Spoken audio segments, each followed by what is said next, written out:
नमस्कार, मैं अर्पित सुमन, assistant professor महिला college Chaibasa.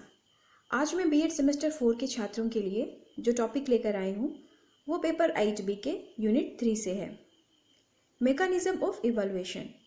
Mechanism of evaluation का यह तीसरा पार्ट है जिसमें हम देखेंगे फोकस ग्रुप डिस्कशन, जिसे FGD के नाम से भी जानते हैं।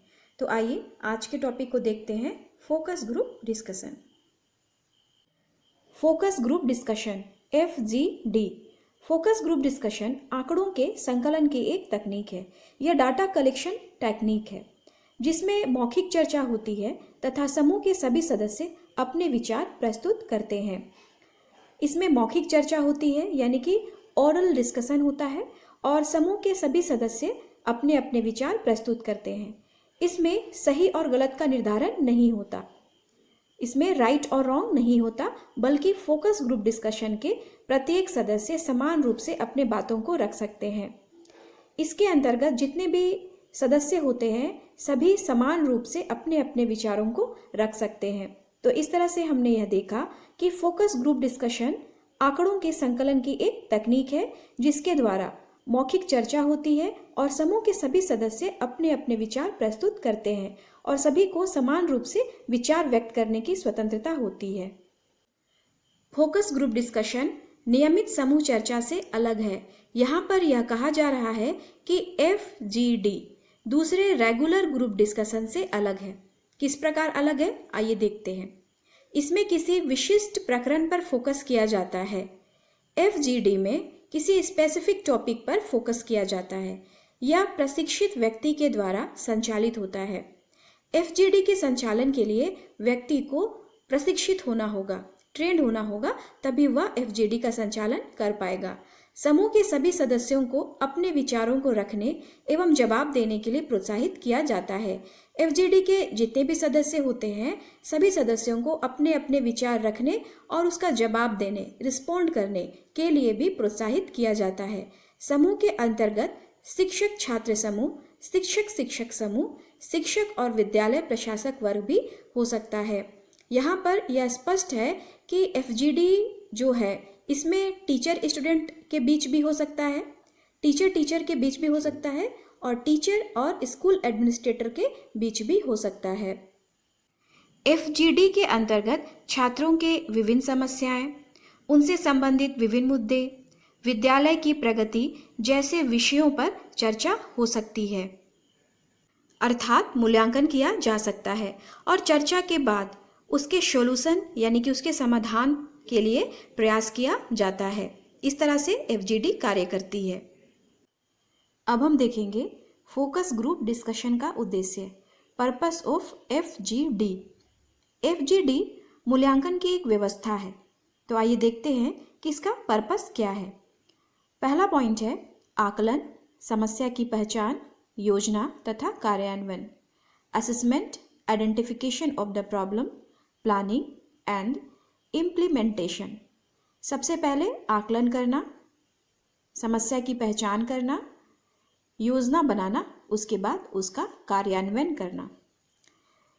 दूसरा पॉइंट है नए विचारों की खोज, एक्सप्लोर न्यू आइडियाज। FGD में प्रत्येक सदस्य अपने अपने विचारों को रखते हैं जिससे नए नए विचारों की खोज होती है, एक्सप्लोर होता है। नेक्स्ट पॉइंट है परिकल्पना का निर्माण, फॉर्मुलेशन ऑफ हाइपोथेसिस।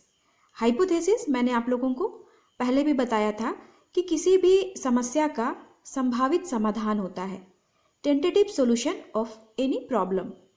तो FGD के द्वारा परिकल्पना का निर्माण होता है, किसी भी समस्या का संभावित समाधान निकल सकता है। नेक्स्ट है कार्यक्रम का मूल्यांकन, इवैल्यूएशन ऑफ प्रोग्राम। कार्यक्रम, यहाँ पर हम इसे शैक्षिक कार्यक्रम के अंतर्गत देखेंगे कि जो भी एजुकेशनल प्रोग्राम होता है उसका भी मूल्यांकन FGD के द्वारा होता है। फिर अगला पॉइंट है मात्रात्मक परिणाम की व्याख्या, इंटरप्रेट क्वांटिटेटिव रिजल्ट। इंटरप्रेट का मतलब होता है व्याख्या करना, विवेचना करना। तो जो मात्रात्मक रिजल्ट होते हैं, मात्रात्मक परिणाम होते हैं, उसकी व्याख्या भी FGD के द्वारा होती है। तो इस तरह से हम लोगों ने इस स्लाइड में देखा कि फोकस ग्रुप डिस्कशन का उद्देश्य क्या है। Purpose of FGD.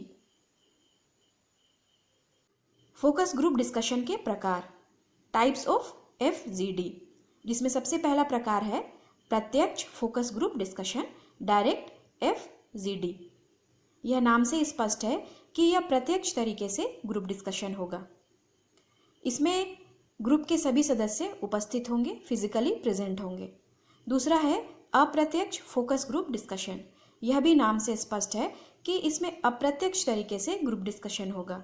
इसमें जो सदस्य होंगे उन्हें फिजिकली प्रेजेंट होने की आवश्यकता नहीं होगी, ऑनलाइन तरीके से इसमें ग्रुप डिस्कशन होगा। जिस तरह से अभी आप लोगों की ऑनलाइन क्लास चल रही है, तो फोकस ग्रुप डिस्कशन का जो यह प्रकार है अप्रत्यक्ष एफजीडी, इसमें भी ऑनलाइन तरीके से ग्रुप डिस्कशन होगा।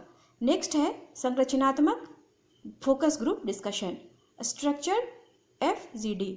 इसमें ग्रुप डिस्कशन में जो कुछ भी होगा वह पहले से तय होगा, निश्चित होगा, उसकी संरचना बनी हुई होगी, स्ट्रक्चर्ड होगा वो। उसके बाद है असंरचनात्मक focus group discussion, unstructured FGD.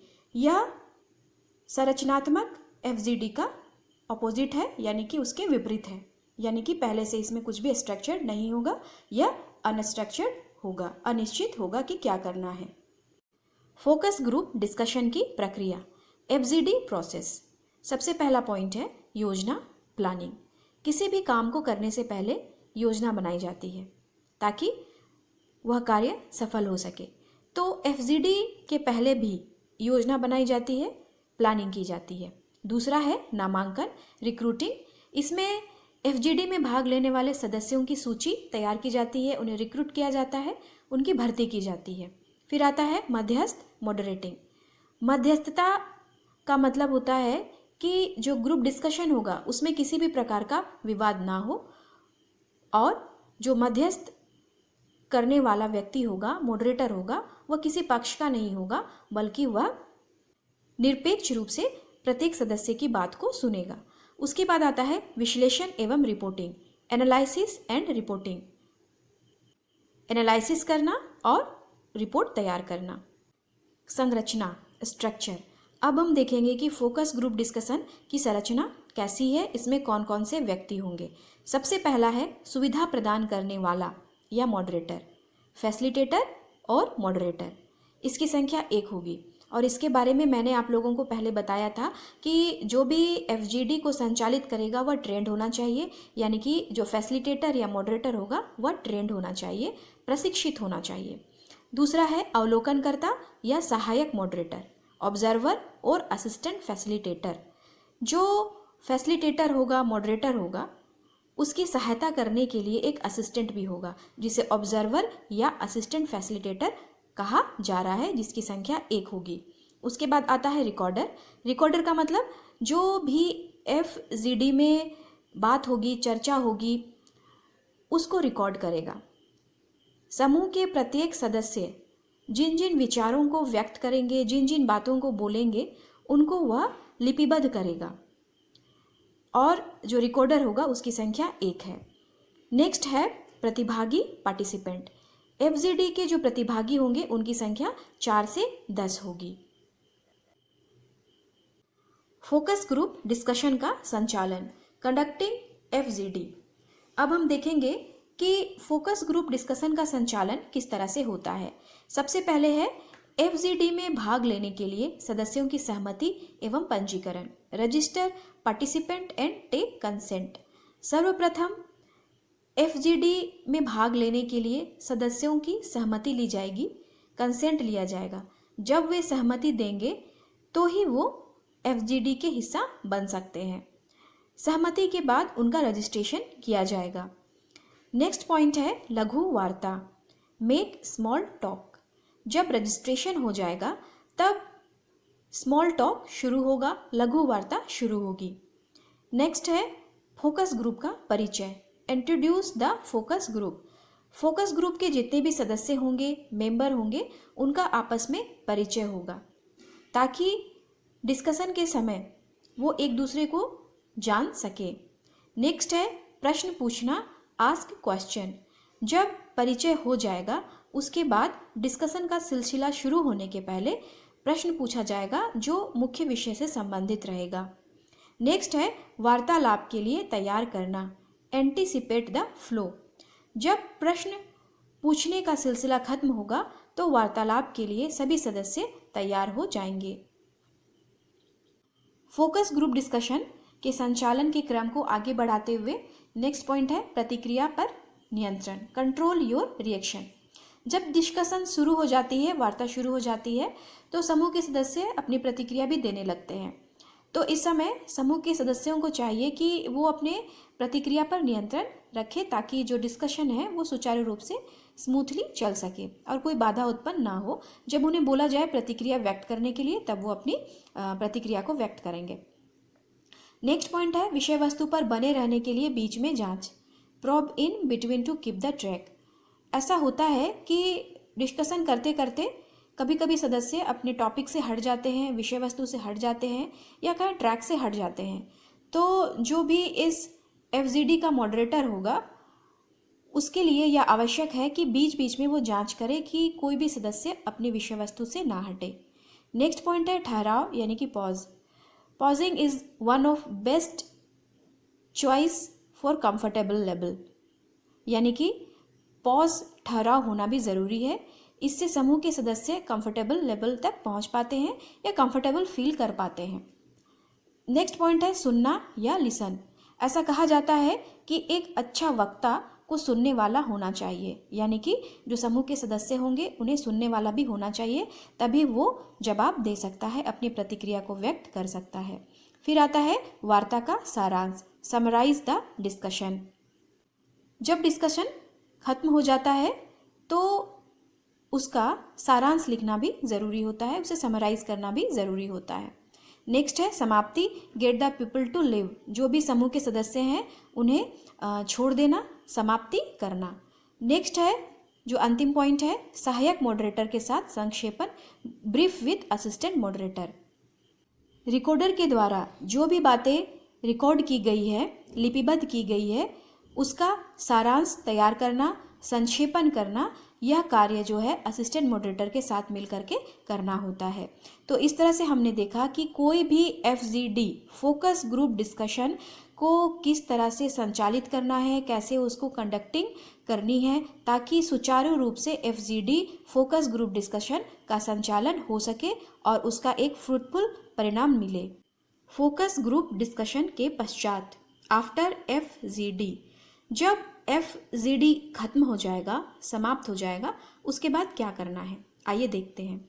सबसे पहले फोकस ग्रुप डिस्कशन का सारांश लिखना, रिटन समरी ऑफ FGD। जब FGD खत्म हो जाएगा उसके बाद उसका सारांश लिखना है, समरी लिखना है। नेक्स्ट आंकड़ों की जांच एवं निष्कर्ष, examine the data and conclusion. FGD से जो कुछ भी डेटा मिला है, जो आंकड़ा मिला है, उसकी जांच करना, उसके बाद निष्कर्ष देना, कंक्लूजन देना। नेक्स्ट है समूह को परिणाम प्रस्तुत करना, show the result with group. समूह के जो भी सदस्य होंगे उनके सामने भी रिजल्ट प्रस्तुत करना, परिणाम प्रस्तुत करना। फिर है परिणाम का प्रयोग, यूज द रिजल्ट, रिजल्ट का प्रयोग करना। आज हमने देखा फोकस ग्रुप डिस्कशन क्या है और यह दूसरे ग्रुप डिस्कशन से कैसे अलग है। हमने आज यह जाना कि फोकस ग्रुप डिस्कशन के कितने प्रकार हैं, उसकी संरचना, उसका पर्पस क्या है, उसे किस तरह से कंडक्ट किया जाता है और जब फोकस ग्रुप डिस्कशन कंडक्ट हो जाता है तो उसे प्राप्त परिणाम को किस तरह से विश्लेषण किया जाता है। अतः हम यह कह सकते हैं कि फोकस ग्रुप डिस्कशन मूल्यांकन व्यवस्था के अंतर्गत आता है। अगर FGD छात्र शिक्षक के बीच में हो तो इससे छात्रों में स्वयं के विचारों को व्यक्त करने की योग्यता, दूसरे के विचारों की समीक्षा करने तथा प्रतिक्रिया करने की क्षमता विकसित होती है। मैंने आप लोगों को यह बताया था कि फोकस ग्रुप डिस्कशन किसी प्रशिक्षित व्यक्ति की अध्यक्षता में होगी। तो जब भी छात्र और शिक्षक के बीच में FGD होगा तो शिक्षक को प्रशिक्षित होना चाहिए। इस FGD के द्वारा छात्र अपने विचारों को व्यक्त कर पाएगा, दूसरों के विचारों की समीक्षा कर पाएगा और प्रतिक्रिया करने की क्षमता भी विकसित होगी। साथ ही शिक्षक को यह मूल्यांकन किसी समस्या का समाधान करने में सहायता प्रदान करता है। जब भी स्टूडेंट और टीचर के बीच में FGD होगा तो शिक्षक स्टूडेंट के बारे में जान पाएंगे, उसका मूल्यांकन कर पाएंगे, और जब वो समस्या को जान पाएंगे मूल्यांकन करने के बाद तो उस समस्या का समाधान वो आसानी से कर पाएंगे। तो इस तरह से यह बात हो गई कि छात्र और शिक्षक के बीच में FGD। इसी तरह से टीचर के बीच में भी FGD हो सकती है। टीचर और स्कूल एडमिनिस्ट्रेटर के बीच में FGD हो सकती है, जिसके द्वारा छात्रों की विभिन्न समस्याएं, मुद्दे यानी इश्यूज और विद्यालय की प्रगति से संबंधित विषयों पर चर्चा हो सकती है। तो इस तरह से हमने आज के टॉपिक को देखा, जो यहीं पर खत्म होती है। तो अब मैं आप लोगों से इजाज़त चाहूँगी। थैंक यू, धन्यवाद।